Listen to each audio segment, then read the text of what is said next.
momento nos ponga, Señor, mensaje en nuestra mente, el que necesitemos cada uno de nosotros para que podamos aplicarlo a nuestra vida.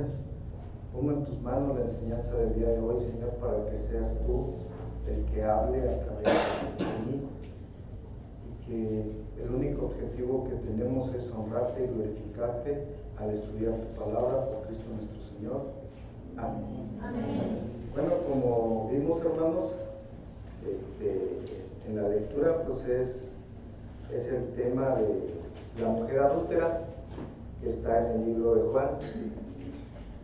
Y el Señor Jesús acaba de pasar una fiesta de Pascua, una fiesta de los tabernáculos en aquella ocasión, y él acostumbraba a quedarse ahí en Jerusalén. ¿Para qué? Aprovechaba quedarse para enseñar a los que quisieran ir al templo. De hecho, él ahí dice que iba al templo y enseñaba diariamente gran parte del tiempo ahí en el templo. En esta ocasión acaba de enseñar lo que es el agua viva, el mensaje donde les decía que el que tenga sed, venga a mí y nunca más tendrá sed, y de su interior correrán ríos de agua viva. Entonces esto pues maravillaba a todos los que escuchaban ese mensaje. Pero también había un grupo, una comisión de fariseos que ya se habían encargado de ponerle trampas al Señor Jesús. ¿Para qué? Para acusarlo y para llevarlo ante los romanos, ante los gobernantes romanos, para que lo apresaran o para que lo mataran. El objetivo principal era ya hacerlo caer en cualquier contradicción. Ellos ya se dedicaban a buscar cualquier cosita, por decir, como por ejemplo cuando sanó en los días sábados. Entonces buscaban esa manera para hacerlo quedar mal ante la gente y ante el mismo pueblo, ante los mismos gobernantes. Ellos no creían, nunca creyeron que él era el Mesías que pregonaban todos los profetas, el cual iba a ser el Salvador, el que nos iba a traer vida nueva. Y en esta historia vamos a ver una trampa más que nos marca cómo ellos pretendían acorralar al Señor Jesús y llevarle preso. Aún así, Nicodemo era uno de los escribas y de los fariseos de alto rango, y les dijo a esta comitiva: ¿cómo van a juzgar a una persona sin antes escucharla? Él abogó, pero aún así no le hicieron caso, continuaron con su trampa. Y vamos a ver el versículo 1, ahí en Juan capítulo 8. Dice: y Jesús se fue al monte de los olivos. El monte de los olivos es un lugar muy importante desde antes, como se desarrolló también en la vida del Señor Jesús, y como va a ser en un futuro, también va a ser un escenario importante. Este monte de los olivos se sitúa en la parte oriente de Jerusalén. Es una cadena montañosa que está formada por 3 picos, y el más alto mide más de 1000 metros. Y le decían el monte de los olivos porque en toda la ladera había olivos, o sea, plantas de olivos. Por eso se le llama el monte de los olivos. Dicen que hasta hoy en la actualidad existe un olivo que tiene más de 2000 años. Todavía se conserva un olivo ahí que permaneció en los escenarios y cuando estuvo en vida el Señor Jesús aquí en la tierra. Entonces él fue, ese monte de los olivos pues es un lugar muy emblemático todos los cristianos, para todos los judíos, incluso para todos los islámicos. ¿Por qué? Porque ahí se llevaron a cabo muchos eventos importantes, como por ejemplo, vamos a abrir nuestra Biblia en 2 de Samuel, capítulo 15, versículo 30.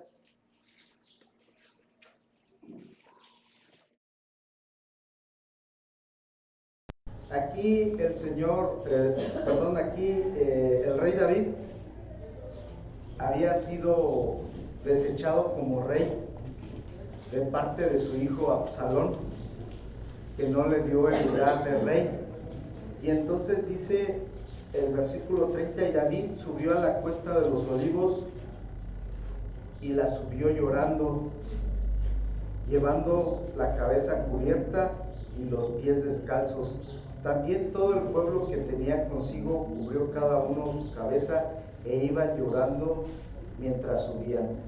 También el rey David lo tomó como un lugar pues para ir a llorar allí al monte de los olivos, cuando pues lo expulsaron del reino prácticamente, cuando su hijo tomó su lugar y ya no le dio ese lugar que le pertenecía al rey David.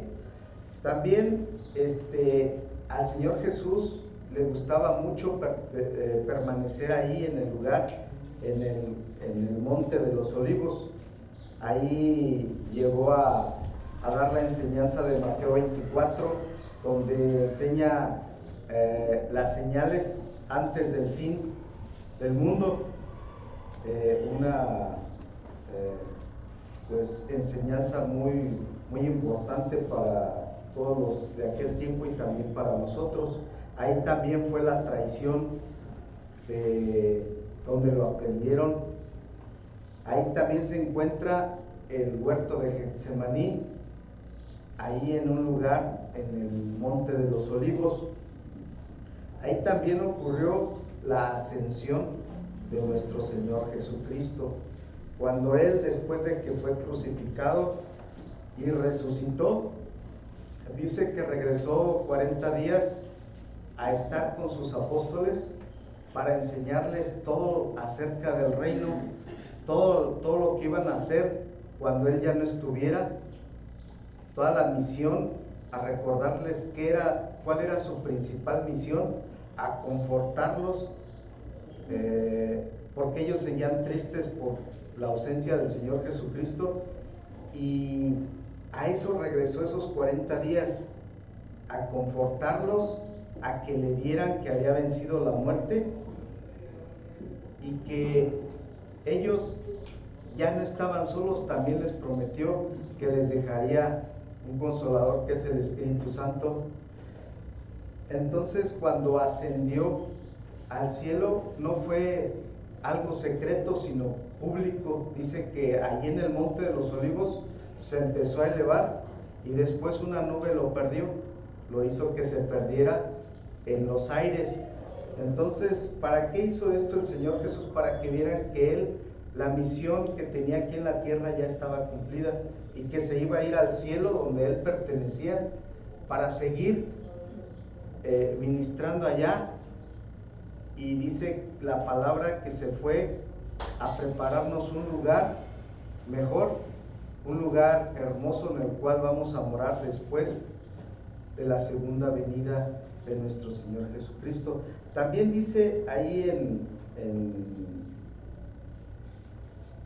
en Zacarías 14:4, vamos a ver, nos habla acerca del monte de los olivos.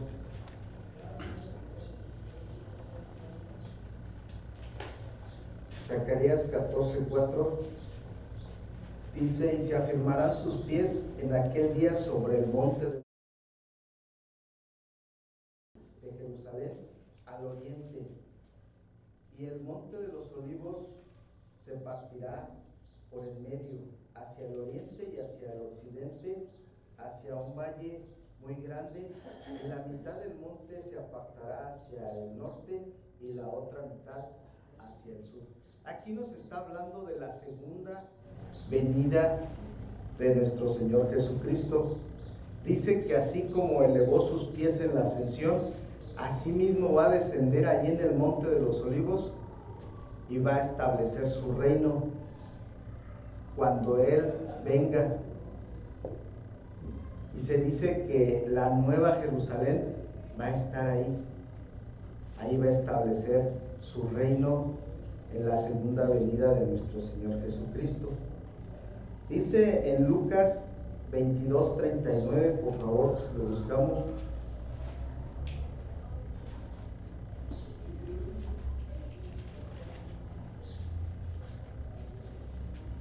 Dice, y saliendo, se fue como solía al Monte de los Olivos, y sus discípulos también le siguieron. Dice que después de que tenía cualquier tiempo, él solía, o sea, tenía por costumbre dirigirse al Monte de los Olivos. ¿Por qué? Porque a él le gustaba orar ahí, descansar ahí, predicar ahí. O sea, tiene un lugar muy simbólico el Monte de los Olivos, tanto para el Señor Jesús como para todos nosotros. El Monte de los Olivos era su lugar preferido. Y entonces en el versículo 2 dice que vamos a regresar a nuestro tema en Juan capítulo 8, versículo 2. Dice que después, por la mañana, después que regresó del Monte de los Olivos, volvió al templo al siguiente día, y todo el pueblo vino a él, y sentado él les enseñaba. ¿En dónde les enseñaba? En el templo de Jerusalén. Dice que les enseñaba gran parte del día. Dice aquí que todo el pueblo se reunía, y en aquel tiempo dice la palabra de Dios que el Señor Jesús se sentaba en medio de todos, y todos estaban alrededor de él, y todos lo escuchaban atentamente las enseñanzas que él tenía. Entonces él enseñaba sentado, y dice que cuando estaban ahí, él les estaba enseñando. Dice que pues los fariseos llegaron a interrumpirlo. ¿Para qué? Para tentarle, para ponerle una trampa, para hacerlo quedar mal ante todo el pueblo y ante los gobernantes romanos. Dice el versículo, vamos a leer del versículo 3 al versículo 6. Dice, entonces los escribas y los fariseos le trajeron una mujer sorprendida en adulterio, y poniéndola en medio, la pasaron hasta el centro donde estaba el Señor Jesús. Le dijeron, maestro, esta mujer ha sido sorprendida en el acto mismo del adulterio, y en la ley nos mandó Moisés a apedrear a tales mujeres. ¿Tú pues qué dices? Mas esto decían para tentarle, para poder acusarle. Pero Jesús, inclinado hacia el suelo, escribía en la tierra con el dedo. Esta es lo que les decía, la trampa que le pusieron los fariseos al Señor Jesús. Esa coartada que se tomaron una gran parte del tiempo para hacer que todo funcionara como ellos querían. Porque si atraparon a la mujer en adulterio, en el acto mismo del adulterio, quiere decir que la siguieron, que planearon todo, que tuvieron ese tiempo para andar espiándola. En vez de que ellos fueran a enseñar a la gente, al pueblo, andaban buscando al Señor Jesucristo para ponerle trampas, para tratar de salir y ser más listos que el Señor. Solo andaban ideando esos planes perversos para acorralar al Señor Jesús. En aquellos tiempos había no todos tenían el alcance de saber las escrituras, ni saber escribir. Ellos eran los únicos que tenían esa capacidad. Por eso los mismos fariseos eran los mismos escribas de aquellos tiempos. Incluso les llamaban a todo el pueblo que estaba ahí con el Señor Jesús, les llamaban ignorantes. ¿Por qué? Porque decían que no sabían, que los embaucaba el Señor Jesús con cuentos que no eran verdad, que se dejaban llevar por lo que les decía el Señor Jesús. Entonces estructuraron ese plan de llevarle a esa mujer adúltera cuando estaba precisamente enseñando en el templo. Ellos pretendían poner en aprietos al Señor Jesús y pensaron entre sí, ahora sí no va a tener ninguna salida. Con esta situación que le vamos a plantear, no va a poder hacerse hacia ningún lado. Ellos le dieron dos opciones al Señor Jesús, las cuales pensaban que si decía una, iba a perder, o si decía la otra también iba a abolir la ley de Moisés. Por decir, en aquel tiempo, si decía el Señor Jesús, apedréala, en aquel tiempo los judíos estaban bajo el imperio romano y ya se les había dicho que ellos no podían matar gente sin antes llevarla al concilio para que el gobernante diera la orden. No podían tomar ellos ya la justicia en sus manos, tenían que pasar por el filtro de los romanos. Entonces, si el Señor Jesús dijera, pues apedréenla, ellos gustosos iban a ir a contarle eso a los gobernantes romanos. ¿Y qué iba a pasar? Pues que lo iban a acusar de que andaba incitando al asesinato y lo iban a apresar. Y si decía, perdonen a la mujer, entonces decían ellos, pues va a pisotear la ley que nos dejó Moisés. Y todo el pueblo que estaba ahí, que era celoso y que se dejaba llevar a veces por cualquier viento, iba a aborrecerle, porque iba a pisotear lo sagrado para ellos, la ley de Moisés. Entonces dijeron, pues no hay para dónde se haga Jesús. Si dice una cosa, de todos modos va a ir preso, y si no, pues el pueblo lo va a despreciar. Según ellos era su plan perfecto, uno de tantos que se idearon y se creían más listos que el Señor Jesús.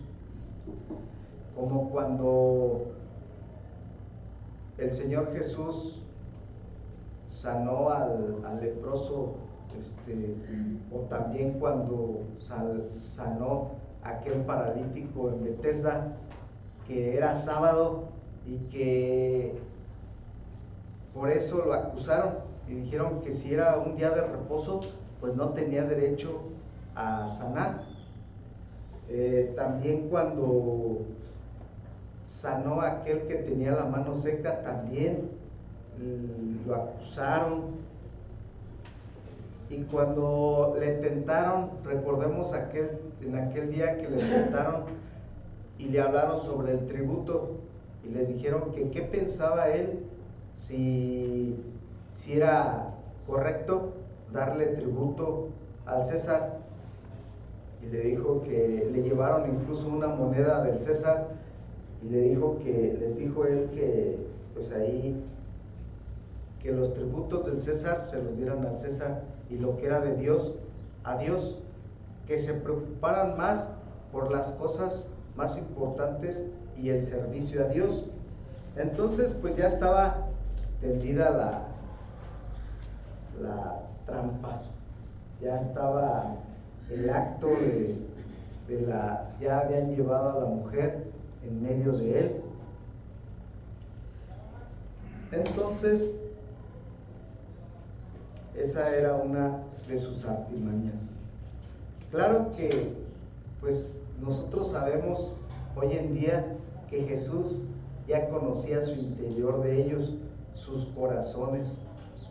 Ya sabía que era solamente para tentarlo, para ponerle una trampa.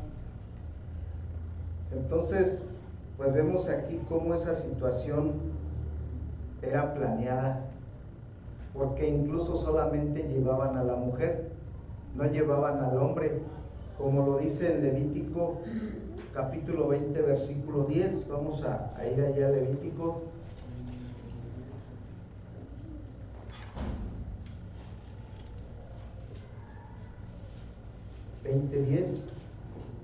Dice: si un hombre cometiese adulterio con la mujer de su prójimo, el adúltero y la adúltera indefectiblemente serán muertos. ¿Cómo? Apedreándolos. Y aquí pues era algo planeado, porque solamente llevaron a la mujer. ¿Dónde estaba la persona con la que había cometido el acto de adulterio? Tal vez ellos idearon todo, tal vez le pagaron a alguien para que hiciera caer a esa mujer, o incluso podría haber pasado que uno de los involucrados hubiera sido uno de ellos mismos, pero como no les convenía llevarlo a la muerte, pues solamente llevaron a la mujer. Entonces Jesús ya sabía que era un total y rotundo fraude. Y la situación de esa mujer que estaba ahí expuesta en medio de todos, pues ya sabía que sus días estaban contados, porque lo más seguro es que le iban a aplicar la ley de Moisés y la iban a apedrear. Ya estaba expuesta, ya estaba avergonzada. Tal vez si tenía hijos ya no los volvería a ver, ni esposo, ni padres. Ya sabía que su vida había llegado a su fin. ¿Y cuál era el estado de ánimo de los fariseos? Pues estaban ya ansiosos, ya estaban con una señal o con un triunfo que ellos pensaban que ya lo tenían en su mano, en su poder. Estaban ansiosos de que el Señor Jesús les contestara para tomar así la decisión que ellos ya tenían planeado, que ya pensaban que estaba ganada. Entonces vamos al versículo 6, regresemos ahí a nuestro estudio de Juan, capítulo 8, versículo 6. Ya lo habíamos leído, pero le voy a dar otra vez lectura. Mas esto le decían tentándole para poder acusarle. Pero Jesús, inclinado hacia el suelo, escribía en la tierra con el dedo. Jesús aquí les muestra una sabiduría divina en la cual solamente los vio y se inclinó, y dice que empezó a escribir en la tierra con el dedo. Ellos aún no sabían lo que se les esperaba. Ellos seguían ansiosos de la respuesta del Señor Jesús. Veamos el versículo 7 y dice: y como insistieran en preguntarle, se enderezó y les dijo: el que de vosotros esté sin pecado, sea el primero en arrojar la piedra contra ella. Aquí la posición, ya vimos la posición de la persona que estaba acusada, la situación o el estado de ánimo de los fariseos, y ahora vamos a ver la posición del Señor Jesús. ¿Qué posición tomó cuando le llevaron esa situación en sus manos? Y en ningún momento vemos aquí que se escandalizó del pecado. No les dio una respuesta complicada, sino una respuesta simple. Les habló directamente a sus conciencias. Jesús sostuvo la ley de Moisés, no la abolió. aceptó la culpabilidad de la mujer adúltera y reconoció que la consecuencia por esto era la muerte, pero reforzó la fuerza de la ley de la justicia al incluir los pecados que ellos también tenían expuestos en sus vidas. Entonces evitó que se llevara a cabo la ejecución del apedreamiento de esta mujer, y no solo extendió la misericordia a la mujer, sino evitó cualquier violación de la ley, tanto la judía como la romana, porque también no pudieron llevarlos ante el concilio romano. Tampoco tomó ninguna infracción en la ley de Moisés, en los mandamientos. En esta ocasión, él ya sabía que se trataba de una trampa que era ideada por los fariseos para llevarle preso. Entonces vamos a ver el versículo 8.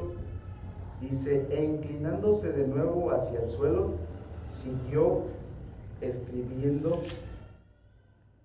en la tierra.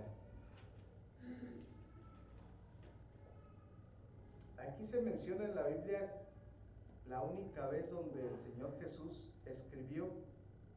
Dice que escribió en ese momento en la tierra. Muchos teólogos y estudiosos de la Biblia dicen que pudo haber estado escribiendo en la tierra. O sea, ¿por qué se inclinó y empezó a escribir en la tierra? Algunos dicen, bueno, pues tal vez estaba escribiendo la ley de Moisés.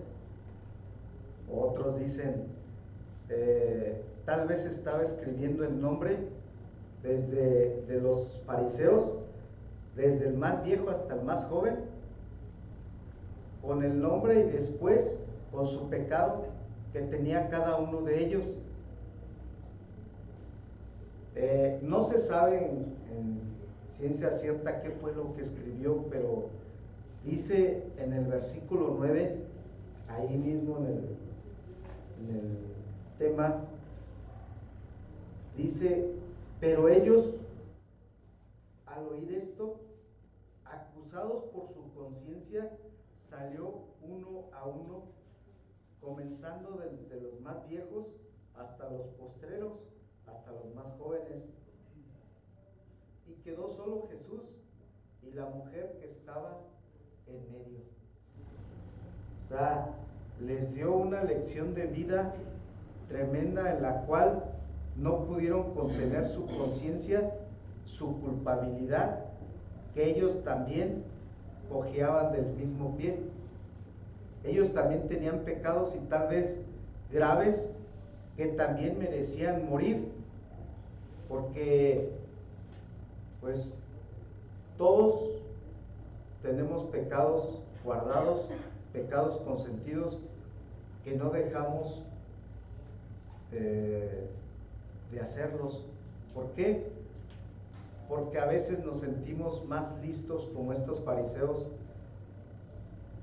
que Dios, que el Señor Jesús, que el Espíritu Santo que mora en nosotros, y no pasa otra cosa que nos engañamos a nosotros mismos, porque a Dios no lo vamos a poder engañar, así como los fariseos. Así le pensaban y estudiaban tanto la trampa que le iban a poner en esa ocasión al Señor Jesús. Así a veces nos pasa con nuestra vida. Ideamos planes, o hay situaciones en nuestro caminar diario que decimos, bueno, pues no va a pasar nada, solamente nadie lo va a saber, nunca se van a dar cuenta, pero tarde o temprano cualquier pecado sale a la luz. Nunca vamos a salir victoriosos de un pecado o de algo erróneo que estamos cometiendo y que queremos engañar a Dios mismo, porque vemos aquí que Dios ya sabía todo lo que iba a ocurrir en ese desenlace, ya sabía cómo les podía echar atrás todo ese plan malévolo que ellos tenían. ¿Por qué? Porque Dios tiene una sabiduría infinita y nunca vamos a lograr engañarle a Él, queriéndonos pasar de listos a veces por nuestros pecados. Entonces Jesús, con esta situación, en ese escenario, le puso no dos opciones a los fariseos, sino les dio tres. Les dijo: ahora ustedes me pusieron dos, ahora yo les voy a poner tres. Y la primera, pues es, pues arrójenle las piedras. Quien no tenga pecado, mátenla. Maten a esa mujer. La otra opción que les dio fue: perdónenla. O sea, tienen esa de irse y perdonarla. Y la tercera, que es la más importante: quédense aquí y pregúntenme más sobre esta situación. ¿Cómo, después de que les aplicó ese análisis de conciencia a ellos mismos, cómo pueden ser perdonados por esos pecados que tiene cada uno de ustedes? Y si se hubieran quedado los fariseos ahí, Él les hubiera presentado el plan de la salvación y les hubiera dicho de qué manera pueden ser perdonados sus pecados y cómo podrían haber sido salvos ese grupo de fariseos. Pero ¿qué hicieron? Pues se salieron, se fue saliendo cada uno. Dice que hasta que quedó solamente la mujer y el Señor Jesús. En el versículo 10 dice que enderezándose Jesús y no viendo a nadie, sino a la mujer, le dijo: mujer, ¿dónde están los que te acusaban? ¿Ninguno te condenó? La mujer, estando consciente de lo que había pasado, con qué maravillosas palabras el Señor Jesús salvó su vida, estaba conmovida y estaba pues con muchas situaciones en su mente, en la cual ella ya anteriormente pensaba que iba a morir. Cómo el Señor la salvó de esa muerte. Ella tuvo ahí un encuentro personal con el Señor Jesús. Y fíjense lo que le dice en el versículo 11. Dice: ella dijo: ninguno, Señor. Entonces Jesús le dijo: ni yo te condeno, vete y no peques más. Aquí vemos un cuadro, hermanos, de la salvación misma. Un cuadro en el cual Dios no le dijo, como en otras ocasiones, tus pecados te son perdonados, sino le dijo: ni yo te condeno y no peques más. Así como cuando nosotros aceptamos a Cristo como nuestro Señor y Salvador, el Señor Jesús no quiere que nosotros pensemos: ya todos los pecados se nos perdonaron, ya podemos darle rienda suelta a nuestra vida. Pero no, es una instrucción de vida en la cual, después de que aceptamos al Señor Jesucristo como nuestro Señor y Salvador, dice que cambiemos de vida, que enderecemos nuestra vida y no pequemos más, que tratemos de llevar nuestra vida recta y santa, porque algún día van a salir a la luz todos nuestros pecados.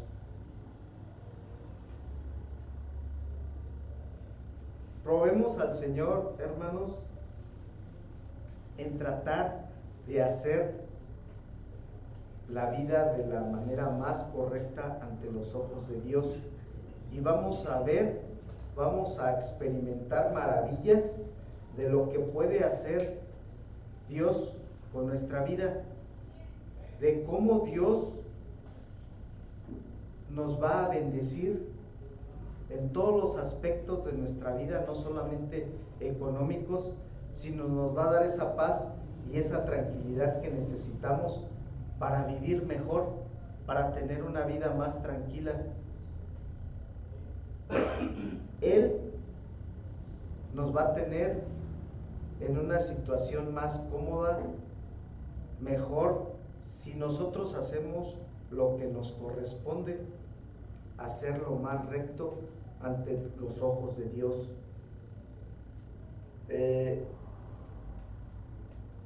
Todos creo que ya lo hemos experimentado, que cuando hacemos las cosas bien, también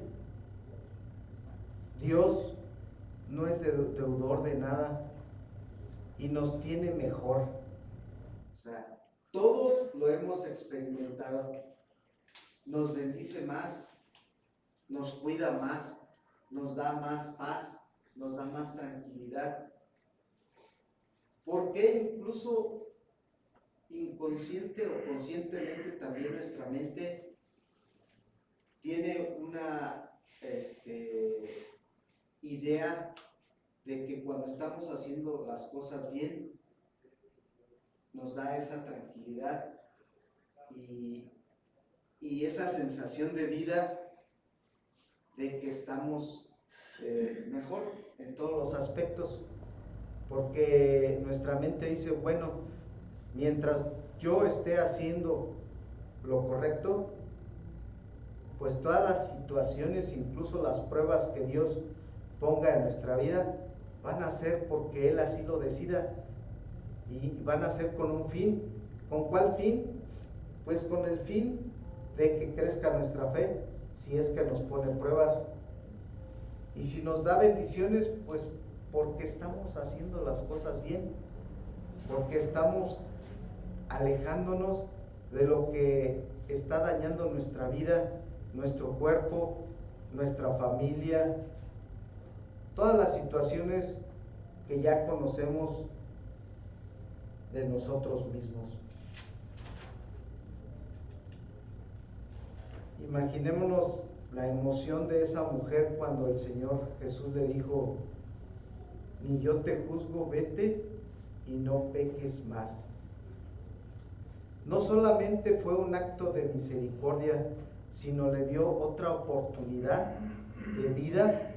¿Para qué?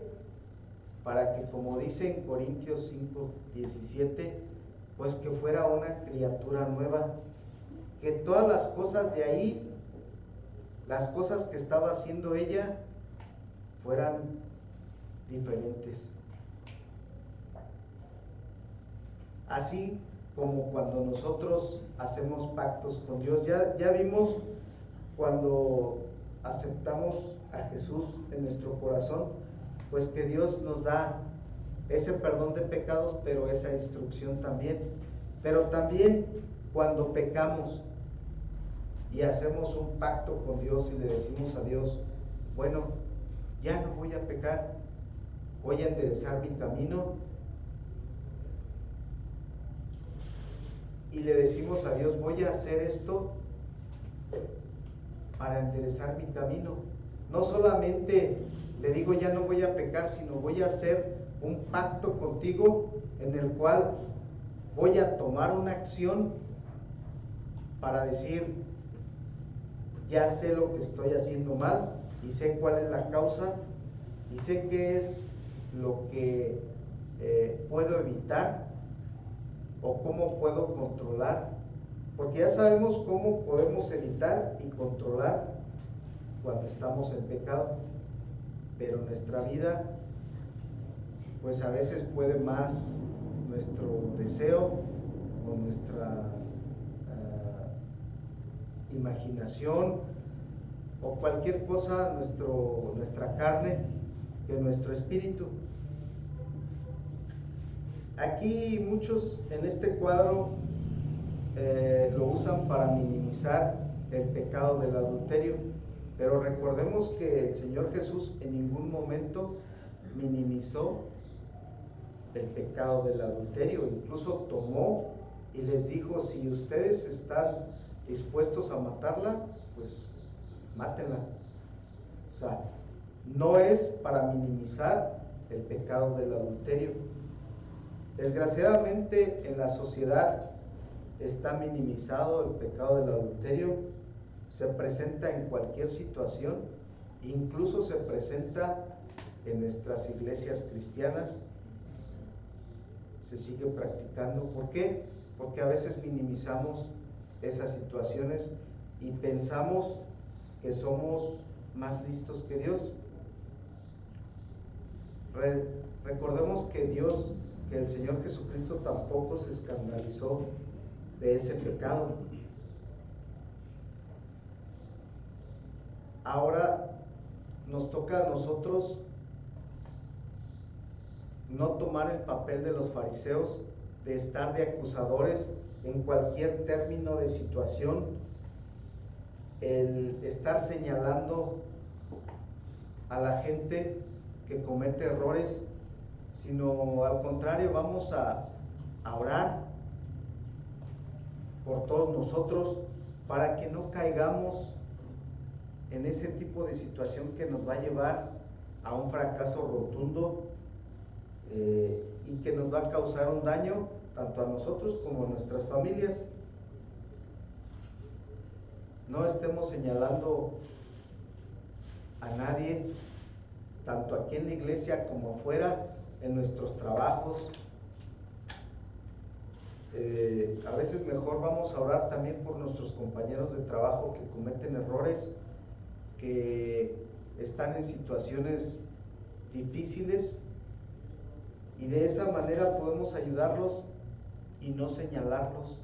Nos vamos a ver más bien orando por ellos que señalarlos como los fariseos. Nada más trataban de señalar a los demás para causarles un daño, como en esta situación a la mujer que querían apedrearla.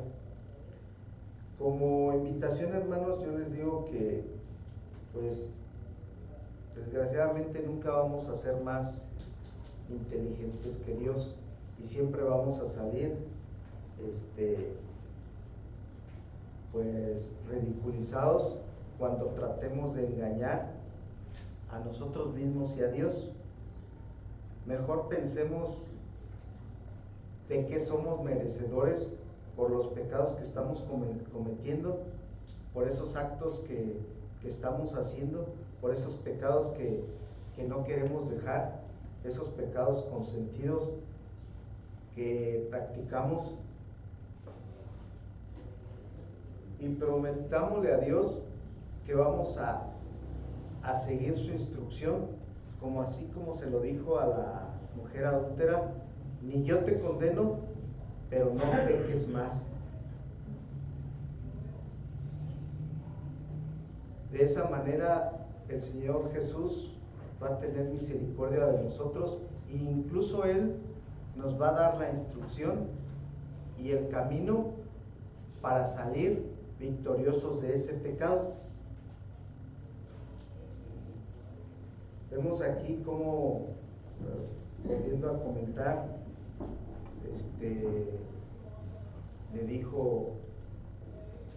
no le dijo te perdono en esta ocasión, le dijo no te condeno y no peques más. El Señor, como sus hijos, quiere que estemos bien en todos los aspectos y quiere decirnos algo más poderoso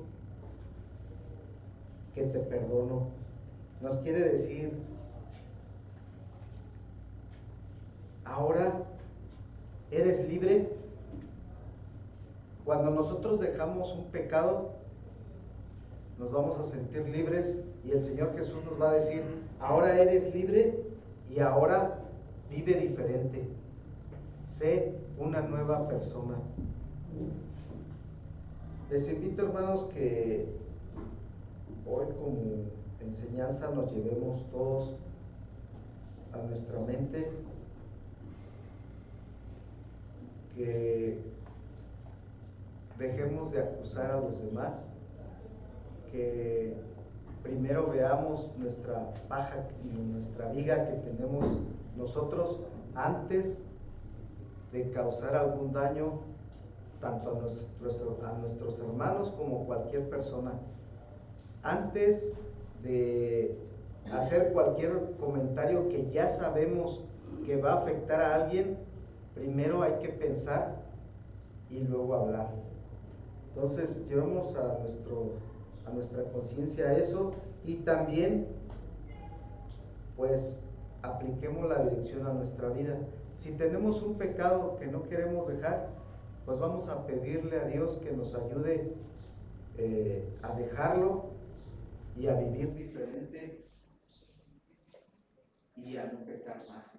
Nosotros solos, hermanos, no podemos, porque nosotros somos débiles, tanto en nuestra carne, en nuestros pensamientos, en nuestras debilidades, pero con la ayuda de nuestro Señor Jesucristo y también con el poder del Espíritu Santo que mora en nosotros, de esa manera podemos salir victoriosos ante cualquier situación. Y Él nos va a tener una mejor calidad de vida comprobada. Vamos a orar. Señor, te damos gracias por la bendición de tu palabra, por el estudio de ella, Señor. Te pedimos que nos ayudes a combatir nuestros pecados, que nos ayudes, Señor, a salir victoriosos, a dejar esa situación que nos está llevando al precipicio. Te pido, Señor, que nos libres de ser acusadores, de hacer quedar mal a los demás, de hablar de los demás, de estar causándoles problemas por nuestra lengua. Te pido, Señor, que nos ayudes a ser comprensivos y ayudarlos mejor y ayudarnos a nosotros mismos para no caer en esa situación de acusadores. Te pido, Señor, que nos bendigas, tengas misericordia de nosotros en todos los aspectos de nuestra vida y nos des dirección día con día cuando salimos a hacer nuestras labores diarias, para que siempre, Señor, regresemos con nuestra conciencia limpia y en la oración nocturna podamos decirte gracias porque me libraste de cometer pecados y errores. Por Cristo nuestro Señor. Amén. Amén. Gracias a Dios.